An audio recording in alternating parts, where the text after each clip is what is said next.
Hey YouTube. I'm gonna take a break from I guess to singing. Probably people are like, thank God. But I'm so down on myself. I feel like I'm such a horrible singer. But I'm gonna take a break today on the singing. To talk about a personal experience of mine because a lot of people may have this, someone might have this that, has watched my videos and, I don't know, maybe likes me. It's probably 1,000,000 chance, but hey, why not try? Okay, so my story is about a heart condition I had when I was, I guess, 13, maybe, whatever 7th grade is. And it's called an SVT, which stands for supraventricular tachycardia. Big mouthful, especially for, 13-year-old. Probably not. I was pretty stupid. Still am. No, I'm just kidding. I don't know. It was, what an SVT is when your heart literally has an extra passageway, I guess you could say. Your heart has a main passageway that controls your blood flow in your heart. And I had an extra one. So weird, right? And what this would do is it would release blood when the other one wasn't ready to. And what that would do is it would set off an extra beat within my rhythm. And with that extra beat, it would just go off within a second. And within a couple seconds, a female's heartbeat is regularly between like 80 to 90 something beats per minute. Well, mine would pick up to about 240 beats per second. Well, per minute. Well, per second, I'd be dead. Sorry. Per minute. And it was the worst feeling. Like, it was scary. Like, the first time it happened to me, I was in my first period health class in 7th grade watching, what is it called? Super Size Me. And it started. And I didn't know what was going on. Like, my eyes, blacked out. And I came back, and then it just started happening. And I was just like, oh my God, what's going on? And it stopped within minutes. I was like, whatever. It was scary, but I didn't think much of it. And then later on that day, it happened again.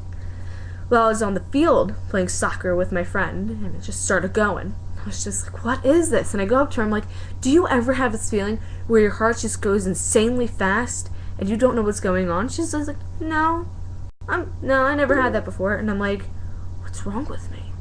So I go to the nurse, and I'm like, listen, my heart's beating really fast, and I don't know what to do. It happened 2 times today. And she's just like, call your mom. I don't know what to do, blah, blah, blah. Basically, gave me no comfort at all. Later on that day, I go home and I tell my mom about this. And she's just like, oh, it's okay. You probably had a panic attack. No big deal. I was like, okay, whatever. I didn't have many attacks. I probably had about 1 attack within that time range that I told my mom. And then the next one I had, it was in summer. Beginning of summer, I was in my next door neighbor's pool, and we were playing around, and then it started. And I was like, wait, guys, you gotta give me a minute. My heart's, doing something funny. So I waited, and it went away. I was like, okay, let's go play. And then it started again. I was like, that's weird. It shouldn't happen again. So I'm like, hold on again. Give me a minute. So I wait, and I get out of the pool, and I'm sitting, and I'm like, it's not going away. And at this time, it's painful. It feels like you have a elephant standing on your chest with a needle going straight through to your heart because you can't breathe. And with the slightest muscle movement, it's like such intense pain that it's a terrible pain that I couldn't bear it. I didn't know what to do. So I go home and I go in my basement because that's where my dad would hang out at. And I'm like, Dad, my heart is racing. Like, it's not stopping. My he was an EMT, so he goes ahead and he takes my pulse. My mom comes downstairs with a brown paper bag as if I'm hyperventilating when I don't even know if that worked. I don't think it worked, but she just gave me a brown paper bag, whatever.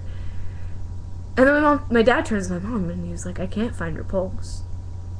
And I'm like, what? Like, what does that mean? My heart was beating so fast that my dad could not find my pulse, which is very scary now that I think about it.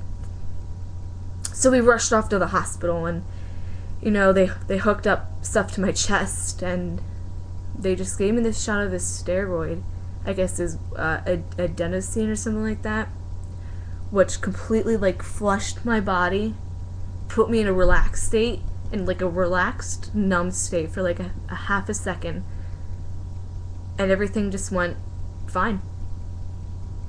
I loosened up. I was just like, okay, I guess I'm better now.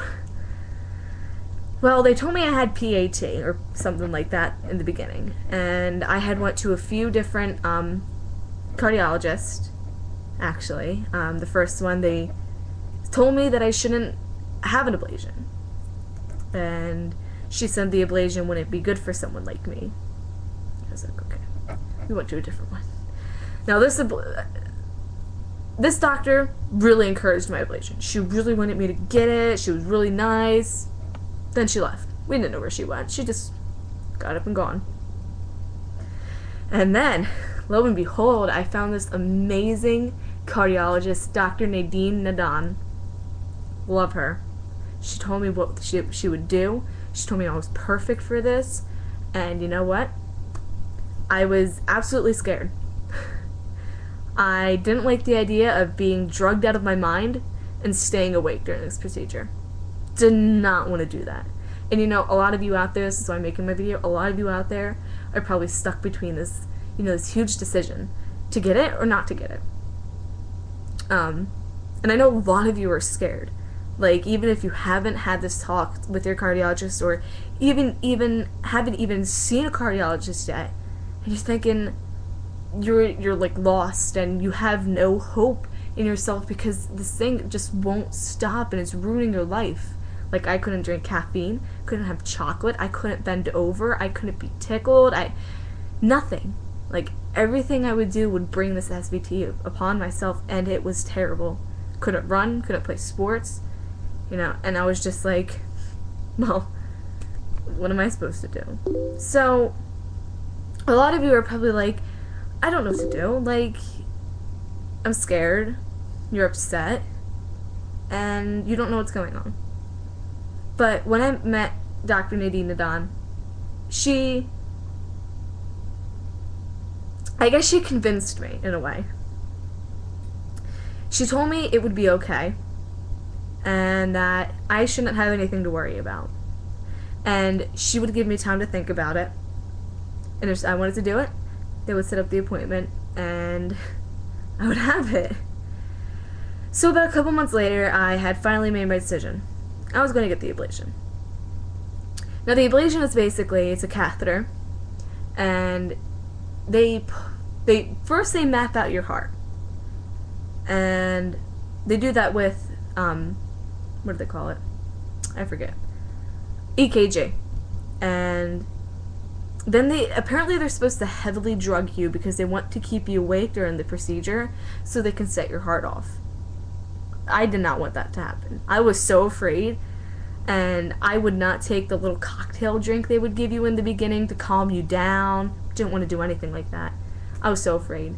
But what the ablation basically is you get heavily drugged, they set off your heart, and they go in through either your vein here, your neck, right here, or through your two groin points on your legs, which are like your inner thighs, but towards your groin, with catheters, with little tiny little cameras on them. And they go search for it, and then one of the catheters would have this little tiny zapper on it, and it goes zzz, and kill the path, basically, zap and scar the path where the guy was getting through, the extra electrode. God, I was so afraid. I didn't want to do any of that. But thank God for me, I was actually put under with anesthesia. I was actually done. And, you know, it worked.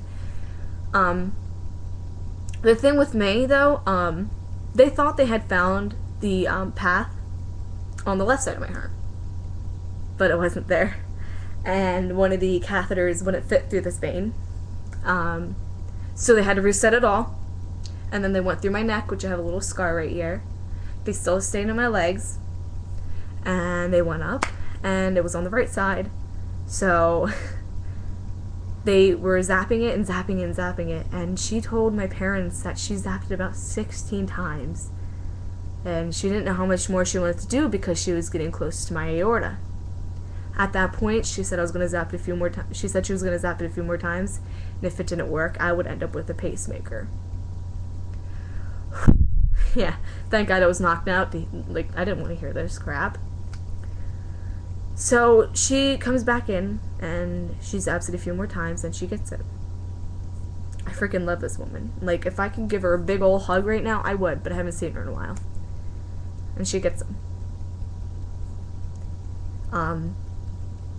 You know, 4 years later, I still get flutters every now and again. I feel like it's going to start back up. And it scares the absolute crap out of me. You know. But people say that if it ever came back, they would be more than happy to go get the ablation again. But not to discourage anyone, I wouldn't. It was really painful afterwards. I'm not trying to scare any of you. I'm just warning you, I guess. It was kind of painful because of the catheters and all that crazy mumbo jumbo. You were very sore after. But it was worth it.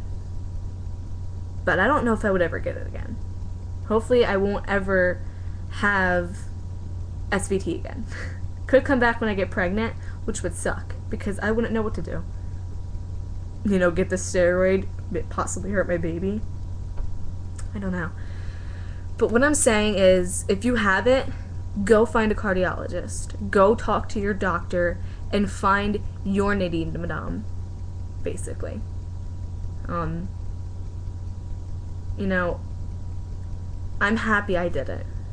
I'm happy that I play tennis. I run. You know, I just do whatever I want. I drink caffeine. I love chocolate. I eat chocolate all the time. But you know what? If you're on the fence of, I'm not going to do it, I'm just going to stick with the medication, which I was on digoxin. It was terrible. I had to take it at a certain time every day. If I didn't, my heart would go off. So if you're on the fence of medication for the rest of my life, or a simple procedure that would take 8 hours, do the procedure. Like, don't mess up your body with medication for your whole life. And if you get the ablation, you have that little bump in your life, and you're like, wow, I feel better. And if it comes back and you want to do it again, do it. Like, don't hold back from this. It's something that made me realize not everything is so bad. Like, if it comes back, I know what to do. I know who to call. I know who to talk to. But I'm saying do it. Do the ablation. Talk to a cardiologist. Get a cardiologist if you haven't yet. But just do it. If you guys have any questions about this, if you want to know anything about this, if you guys don't even have this and you're like very curious about it, message me. And you know, give me questions and I'll answer them for you. And yeah, that was my little life story. I'll get back to singing if you guys want me to. But I hope I helped you out, most of you, if you watch this video about ablations. Alright, thank you. Bye.